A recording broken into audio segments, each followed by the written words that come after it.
네, 오늘은 부활절기의 7번째 주일, 마지막 주일이면서 동시에 스승의 주일이기도 합니다. 우리가 스승의 주일이라고 별도로 이렇게 기념하는 것은 이제 수요일이면 스승의 날인데요. 그 스승의 날에 맞춰서 선생님들의 노고에 감사하면서 격려하자는 의미가 있습니다. 근데 마침 올해의 스승의 날은 석가탄신일에 겹치기도 했더라고요. 아마 선생님들이 쉼을 얻으시는 시간이 될 것 같은데요. 종교에 상관없이 보자면 이 석가모니는 세계 4대 성인이기도 하고 또 많은 사람에게 깨우침을 주는 위대한 스승이기도 합니다. 2년 전 통계를 보니까 전 세계에서 약 5억 4천 명 되는 사람들이 불교 신자로서 석가모니의 가르침을 따르고 있다고 합니다. 이분은 80세까지 살면서 많은 사람들을 교화시켰다고 해요. 그러면서 마지막에 숨을 거둘 때에 그 곁에서 제자들이 슬피 우니까 이렇게 당부했다고 합니다. 울지 말라고 하면서 어차피 헤어지는 것은 세상의 인연이고 열심히 너희가 진리를 탐구하고 그 진리를 의지하라고 이렇게 얘기를 합니다. 그래서 게으르지 말고 부지런히 정진해라. 이것이 이제 기록에 남은 석가모니의 마지막 말입니다. 분명 훌륭한 가르침입니다. 그런데 우리가 신앙의 면으로 보자면 끝내 동의할 수 없는 부분이 분명 있습니다. 특히 자기 자신을 등불로 삼고 의지해라 이 말이 스스로 진리를 깨닫기 위해 힘쓰고 또 진리를 의지하라는 불교의 핵심 메시지입니다만 더 깊게 들어가면 결국 신이 아닌 자신을 믿어라 하는 무신론과 맞닿아 있다는 것을 우리가 보게 됩니다. 자, 그렇다면 우리가 믿고 따르는 우리의 선생님이신 예수님과 그의 말씀이 담겨있는 성경에서는 무엇이라고 얘기하는지 우리가 또 봐야겠죠. 성경에서는 분명하게 얘기합니다. 진리는 스스로 깨달을 수 있는 것이 아니라고요. 진리는 하나님 아버지의 말씀이기 때문에 그렇습니다. 또한 그 말씀이 사람의 몸을 입고 이 땅에 오셨는데 그분이 바로 예수님이십니다. 그래서 예수님이 진리이십니다. 그는 이 땅에 오셔서 하나님을 보이셨어요. 그리고 그것을 깨닫게 하시는 분은 하나님의 영이시고 또 진리의 영이신 성령님이십니다. 그래서 성령님의 도우심으로 예수님의 가르침을 깨닫고 그래서 하나님 아버지를 알게 될 때 그것이 바로 구원, 곧 영원한 생명에 이르는 길이다라고 성경은 분명하게 증거하고 있습니다. 결국 이 진리라는 것 우리가 스스로 깨닫기도 어려울 뿐만 아니라 깨달았다 한들 그것이 우리를 구원할 수 있는 것은 아니다라고 우리는 분명히 얘기할 수 있는 거죠. 자, 그렇게 진리, 곧 아버지를 아는 것과 아버지의 말씀을 아는 것, 그리고 그 말씀을 지키는 것은 성경 전체를 관통하는 아주 중요한 주제이고요. 특히 오늘 말씀에서 두드러지는 그런 주제입니다. 오늘 본문은 예수님께서 십자가를 지기 전에 마지막 식사를 하시는 그 자리에서 제자들을 위해 기도하시는 장면을 담고 있습니다. 그래서 크게 세 부분으로 나눌 수 있는데요. 6절부터 10절까지는 하나님의 말씀을 지킨 이 제자들을 보호해 주십시오라는 말씀으로 시작을 하고 뒷부분 14절부터 19절은 하나님의 말씀으로 이들을 지키셔서 이들을 거룩하게 해 주십시오라는 이야기를 담고 있습니다. 자, 그럼 가운데는 뭐가 들어갈까요? 역시 제자들을 지켜달라는 기도문이 등장을 합니다. 그래서 이 가운데 부분을 조금 더 자세하게 살펴보면 11절에서는 이 제자들이 하나가 되게 해달라고 간구하셨고요. 또 12절에서는 악하고 또 저들을 미워하는 그런 세상에서 이 제자들을 지켜달라 그렇게 간구하셨습니다.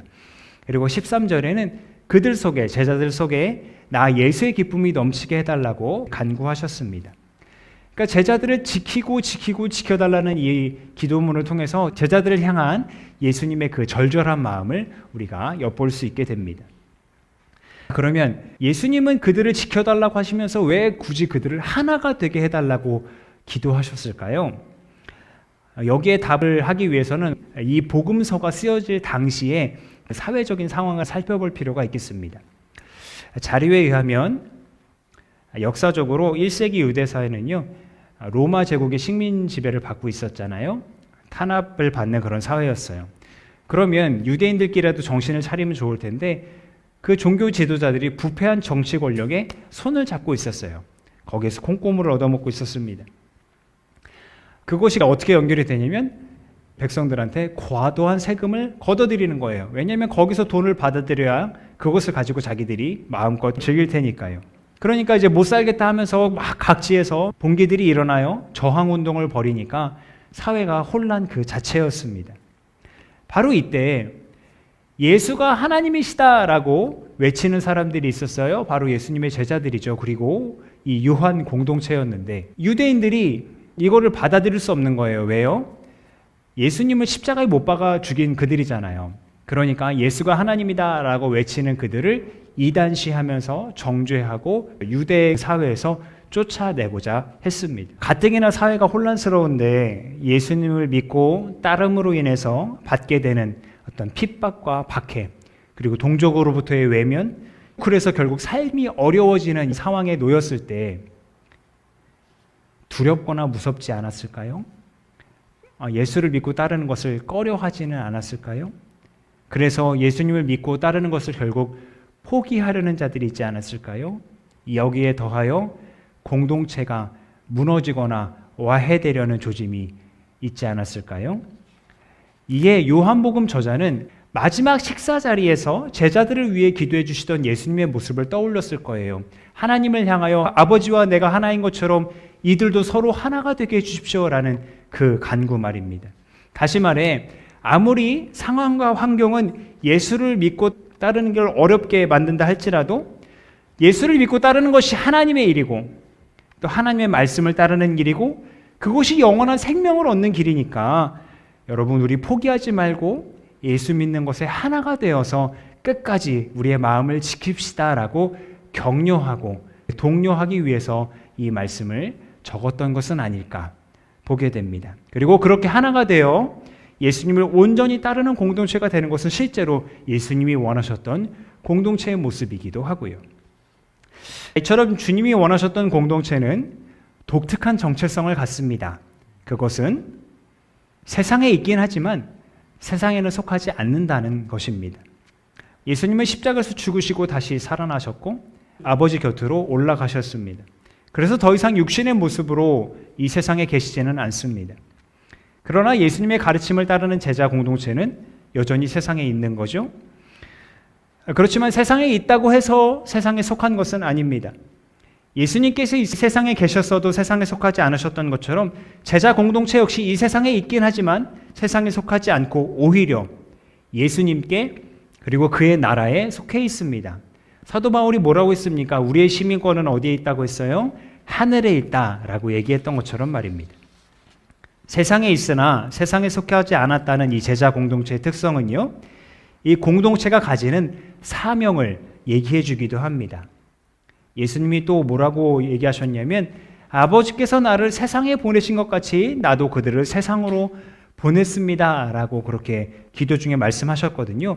쉽게 말해서 이 독특한 정체성을 가진 세상에 있지만 세상에 속하지 않는다는 정체성을 가진 제자 공동체에 가진 사명은 바로 선교의 사명입니다. 보냄받은 사명이에요. 그러니까 예수님이 그토록 제자들을 지켜달라고 기도하셨던 것은 바로 그들을 세상으로 보내기 위해서였던 겁니다. 그들을 세상으로 보내 그 세상에서 선교의 사명을 감당케 하기 위해서였던 거예요.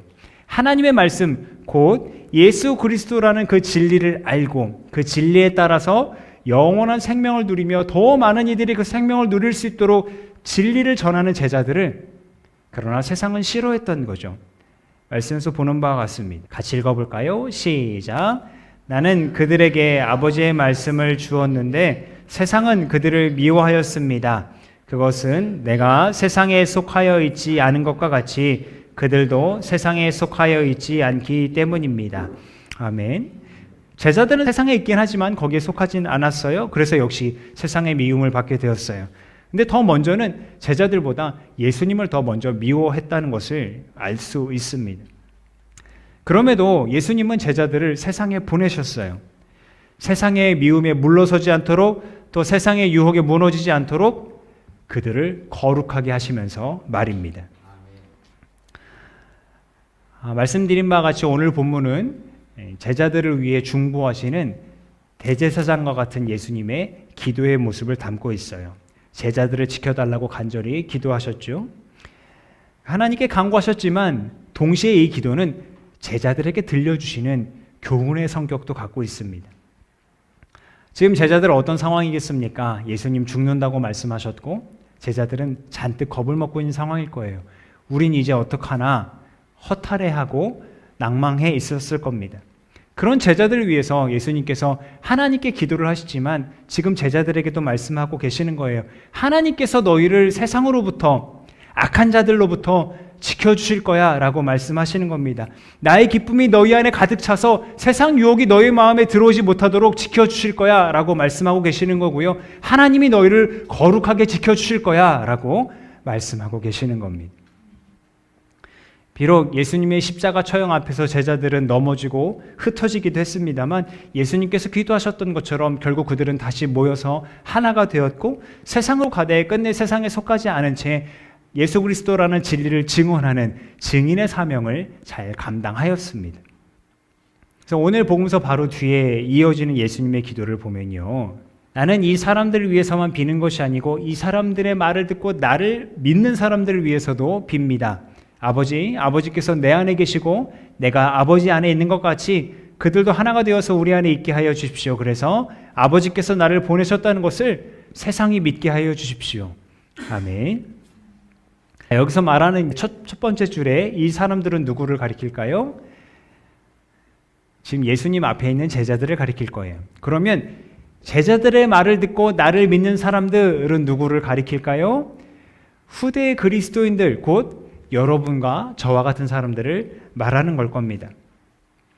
예수님은 당장 자신의 앞에 있는 제자들뿐만 아니라 지금 그 말씀을 마주하고 있는 우리와 같은 사람들을 위해서도 기도하셨어요. 우리 역시 하나가 되게 해달라고 간구하셨어요. 그리고 예수님 안에 있어서 하나님이 예수를 보내셨다는 것을 세상이 믿게 하는 그런 도구로 사용해달라고 간구하셨어요. 하지만 궁금하죠? 우리가 하나가 되어 예수님 안에 있는 것이 하나님이 예수를 보내셨다는 것과 무슨 상관인가? 이 말은 어떻게 풀 수 있냐면 제자들이 그러했듯이 우리가 하나가 되어서 비록 세상에서 살아가고 있지만 세상 문화에 속하지 않은 채 예수님을 믿고 따르는 자들로서 그 정체성을 지키면서 믿음을 지키면서 진리를 증언하며 살아간다면 끝내 세상이 알게 된다는 거예요. 아, 저 사람을 보니까, 저 사람의 말을 보니까, 저 사람의 삶을 보니까 저기에 구원이 있구나. 저 사람이 따르는 예수에게 영원한 생명이 있구나 라고 알게 된다는 거예요. 그래서 우리를 통하여, 누구를 통하여? 우리를 통하여 이 놀라운 진리를 증언하라고 선교의 사명을 주신다는 겁니다. 예수님의 12제자뿐만 아니라 후대에 믿는 우리까지도 지키시며 보호하셔서 또 거룩하게 해달라는 그 예수님의 기도를 하나님이 들어주실 텐데요. 그것을 믿으면서 세상에 보냄받은 자로서 제자들만 보내신 것이 아니라 우리도 예수님이 세상에 보내셨어요. 그렇게 세상에 보냄받은 자로서 증인의 사명을 감당하는 우리 모든 한마음 지체들 되기를 주님의 이름으로 간절히 소망합니다. 기도하겠습니다.